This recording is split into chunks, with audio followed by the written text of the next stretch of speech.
कौन है अनुपमा सिंह? भारत की इस बेटी ने कैसे भरी सभा में दुनिया भर के देशों के प्रतिनिधियों के बीच यूनाइटेड नेशन में पाकिस्तान की बैंड बजा दी। पीओके में बुनियादी सुविधाओं की मांग कर रहे प्रदर्शनकारियों पर सेना के द्वारा गोली चलाने से लेकर आतंकवाद तक, जम्मू कश्मीर पर पाकिस्तान के खोखले दावों से लेकर सिंधु जल संधि के विवाद तक पर भारत की इस बेटी ने पाकिस्तान के झूठ का भरी सभा में एक एक कर पर्दाफाश किया।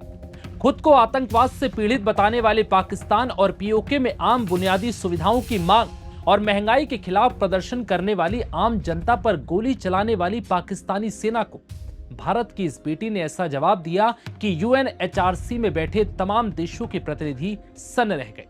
बात सिर्फ यहीं नहीं रुकी।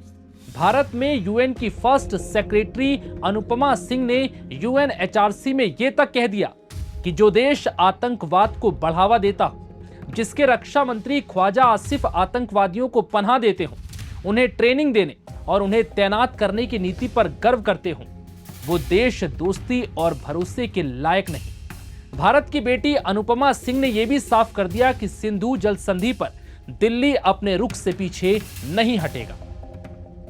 कश्मीर पर उन्होंने दो टूक में कहा कि जम्मू कश्मीर भारत का अभिन्न अंग है और इस पर बहस की कोई गुंजाइश नहीं। आखिर कौन है भारत की ये जाबाज बेटी, बताएंगे आपको, लेकिन उससे पहले जरा ये भाषण सुनिए जिसने भरे यूनाइटेड नेशन में पाकिस्तान की असलियत को दुनिया के सामने बेनकाब कर दिया। However, we would like to make a few points. For the record, Jammu and Kashmir was, is and will always remain an integral and inalienable part of India. The only unresolved issue is Pakistan's illegal occupation of Indian territories and their return. Mr. Vice President, Pakistan's propaganda cannot obscure the reality of repression in Pakistan-occupied Jammu and Kashmir. The ongoing tragedy in Rawalakot, the killing of hundreds of civilians and the brutal crackdown across Pakistan-occupied Jammu and Kashmir are the predictable outcome of a system built on forcible occupation and sustained through repression. Decades of military land grabs, demographic engineering and the denial of basic freedoms have brought matters to a point where even demands for bread, electricity, rights and dignity are met with bullets and brutality. This should surprise no one. An illegal and illegitimate occupation can be sustained only through force. आइए अब आपको बताते हैं कि कौन है अनुपमा सिंह, जिन्होंने UN में पाकिस्तान की हालत खराब कर दी। दरअसल अनुपमा सिंह 2014 बैच की आईएफएस ऑफिसर है और 11 सालों से ज्यादा वक्त से वो भारत की कूटनीतिक सेवाओं से जुड़ी हैं। अनुपमा सिंह की पढ़ाई का बैकग्राउंड भी काफी मजबूत रहा है। उन्होंने भोपाल की Maulana Azad national institute of technology में कंप्यूटर साइंस से बीटेक किया है। इसके बाद उन्होंने दिल्ली यूनिवर्सिटी के प्रतिष्ठित फैकल्टी ऑफ मैनेजमेंट स्टडीज से फाइनेंस में एमबीए किया।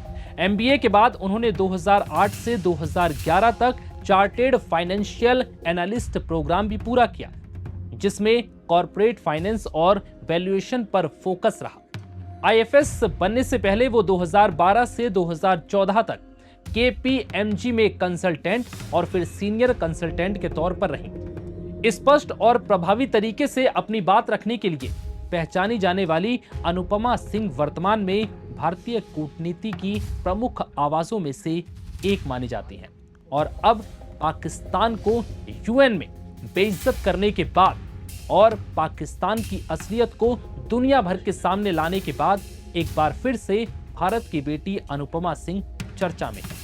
फिलहाल इस वीडियो में इतना।